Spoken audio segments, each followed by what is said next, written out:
رات کو 2 بجے اچانک سر میں شدید درد کے احساس سے میری آنکھ کھل گئی۔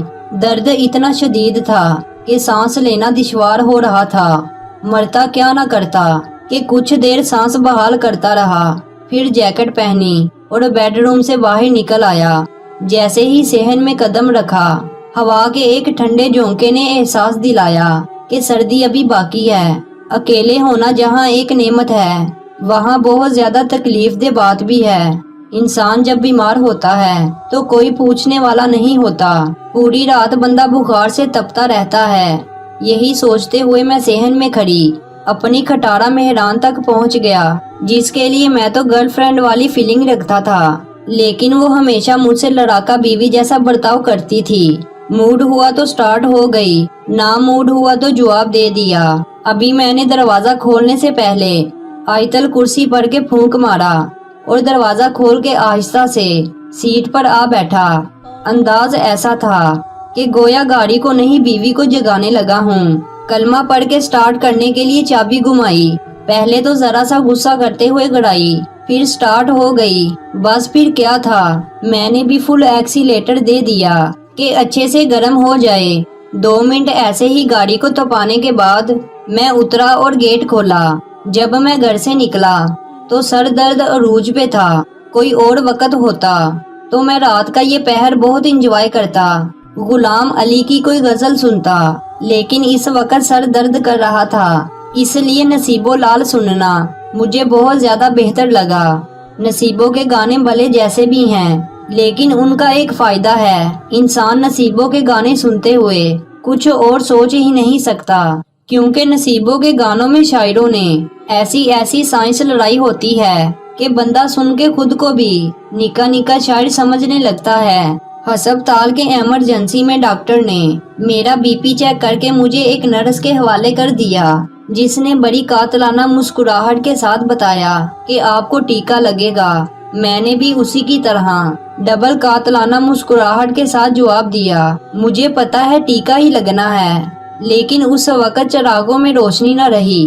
جب نرس نے کہا لیٹ جائیں، سر درد کا انجیکشن لگوا کے میں نے پارکنگ کا رخ کیا، جہاں مہران میرا ویٹ کر رہی تھی۔ ہسپتال کے سروس روڈ سے جیسے ہی میں نے مین روڈ پہ گاڑی کو ٹرن کیا، ایک لڑکی نے ہاتھ کے اشارے سے لفٹ مانگی۔ پہلے تو سوچا رہنے دیتا ہوں، کیونکہ اس وقت کسی لڑکی کو لفٹ دینا خطرے سے خالی نہیں تھا۔ ایک دندہ بڑے عروج پہ تھا۔ کال گرل پروائیڈر عورتیں رات کو کسی گاڑی والے سے لفٹ لے لیتی اور باتوں باتوں میں اسے بتاتی کہ ہماری جاننے والی بہت مجبور ہو کے جسم فروشی کا کام کر رہی ہے۔ اب جن کو ضرورت ہوتی وہ آگے سے دلچسپی لے لیتے اور وہ سمجھ جاتی کہ یہ ہمارا کسٹمر ہے۔ جسے دلچسپی نہیں ہوتی تو وہ چپ چاپ اپنے اگلے سٹاپ پہ اتر جاتی۔ خیر نہ چاہتے ہوئے بھی میں نے گاڑی اس لڑکی کے پاس روک لی، کیونکہ میں شک کی بنیاد پر کسی کی ہیلپ نہیں چھوڑ سکتا تھا۔ گاڑی رکتے ہی لڑکی نے بڑے مذہب انداز میں السلام علیکم کہا اور میرے وعلیکم السلام کا انتظار کیے بنا اس نے بہت میٹھی آواز میں کہا، سر آپ مجھے موتی محل اتار دیں گے؟ جی اتار تو دوں گا، لیکن کو چھوڑیں آپ اتار دینا، اور اگر آپ چاہیں گے تو آپ کو اتارنے کا رینٹ بھی مل جائے گا۔ اس نے بے تکلفی سے فرنٹ ڈور کھول کے سیٹ پر بیٹھتے ہوئے مانی ہیز لہجے میں کہا۔ مجھے سمجھ آ گئی تھی کہ میں نے لفٹ غلط بندی کو دے دی ہے، لیکن اب کیا ہو سکتا تھا، اب تو وہ گاڑی میں بیٹھ چکی تھی۔ میں نے اس کی بات کا کوئی جواب نہ دیا اور گاڑی گیئر میں ڈال دی۔ شاید میری چپ میں چھپی ناگواری اس نے بھی محسوس کر لی تھی۔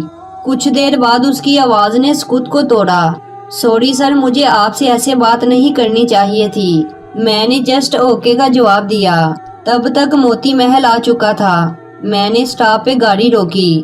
میرا خیال تھا کہ وہ خود ہی اپنا سٹاپ دیکھ کر اتر جائے گی، لیکن 2 منٹ گزرنے کے بعد بھی وہ بیٹھی رہی۔ مجھے بہت شدید غصہ آ رہا تھا۔ دل تو چاہا اسے ایک تھپڑ ماروں اور کہوں دفع ہو جاؤ، لیکن اپنی ماں کی نصیحت یاد آ گئی کہ عورت کسی بھی کردار کی ہو اس کی عزت کرنا، کیونکہ اس کا کردار رب کا اور اس کا معاملہ ہے۔ تمہیں بس یہ ثابت کرنا ہے تم بھی عورت کے پیدا کردہ ہو۔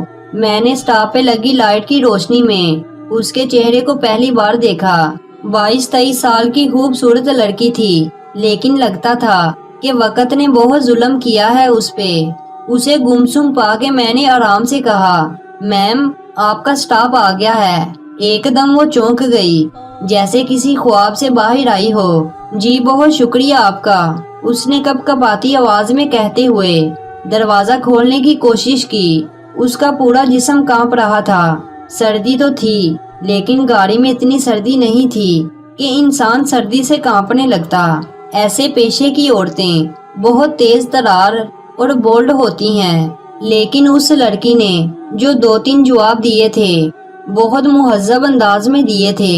اگر آپ کو سردی لگ رہی ہے تو ایسا کریں، آپ میری جیکٹ پہن لیں، میں نے ہمدردی سے کہا۔ اس نے ایک نظر میری طرف دیکھا کہ کچھ کہے یا نہ کہے۔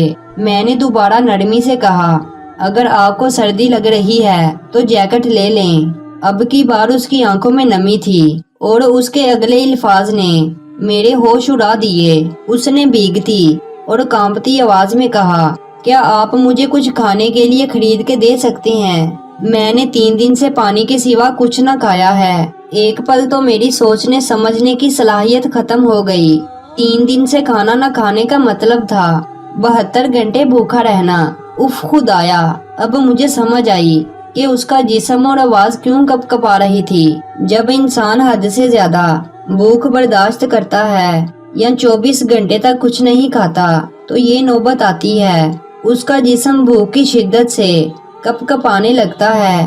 میں نے موبائل میں ٹائم دیکھا، 4:30 بج رہے تھے۔ اس کا کردار جو بھی تھا، اس وقت اس کی مدد کرنا اس چیز سے زیادہ اہم تھا۔ ہو سکتا تھا کہ لوگ اسے میرے ساتھ دیکھ کر یہ بھی سمجھتے کہ میں اس کے ساتھ رات گزار کے اب ڈراپ کرنے جا رہا ہوں یا ناشتہ کروا رہا ہوں، لیکن مجھے اس وقت ان باتوں کی پرواہ نہیں تھی۔ اس وقت عزت سے زیادہ انسانیت نبھانا ضروری تھا۔ میں نے اس کی باتوں کا جواب دیے بنا گاڑی سٹارٹ کی اور سہراب گوٹ کی طرف موڑ دی، کیونکہ اس وقت وہاں سے ناشتہ مل سکتا تھا۔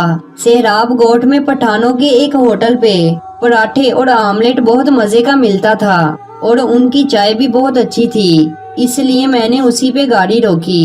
وہ اترنے لگی تو میں نے منع کر دیا، آپ گاڑی میں ہی بیٹھیں، میں ناشتہ لے کر آتا ہوں، اور پلیز برا نہ منائیے گا، یہ دوپٹہ جو آپ نے گلے میں ڈالا ہوا ہے اس کو سر پہ اوڑھ لیں۔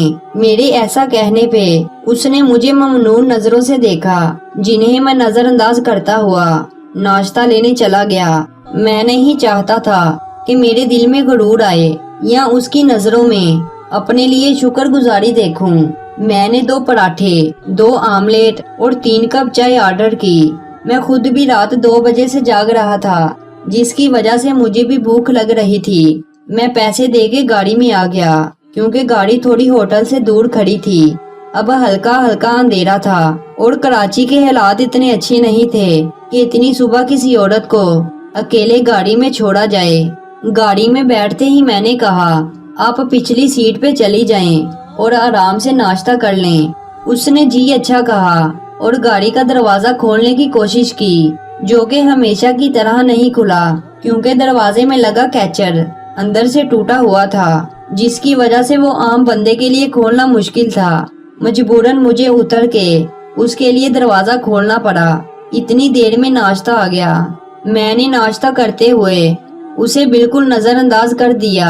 وجہ یہ تھی کہ وہ آرام سے ناشتہ کر لے، کسی شرم میں نہ رہے۔ میں خود بھی ناشتہ کرنے لگا۔ کچھ ہی دیر بعد مجھے اس کی آواز آئی، سر پانی چاہیے۔ او سوری، مجھے خیال نہیں رہا۔ میں پانی لینے جانے لگا تو اس نے روکا، سر آپ ناشتہ کر لیں پھر لے آئیے گا۔ میں اس کی بات کو نظر انداز کر کے باہر چلا گیا۔ مجھے یاد ہی نہیں تھا، جب انسان کچھ گھنٹوں کے بعد کھانا کھاتا ہے تو اسے پانی کی ضرورت ہوتی ہے۔ اس نے تو 3 دن سے کچھ نہیں کھایا تھا۔ میں نے پانی کی بوتل لی اور جلدی سے واپس آ گیا۔ یہ لے میم پانی کی بوتل، اس کی طرف بڑھاتے ہوئے میری نظر اس کی گردن پہ پڑ گئی، جہاں ریڈ ریڈ نشان نظر آ رہے تھے۔ ایسا لگ رہا تھا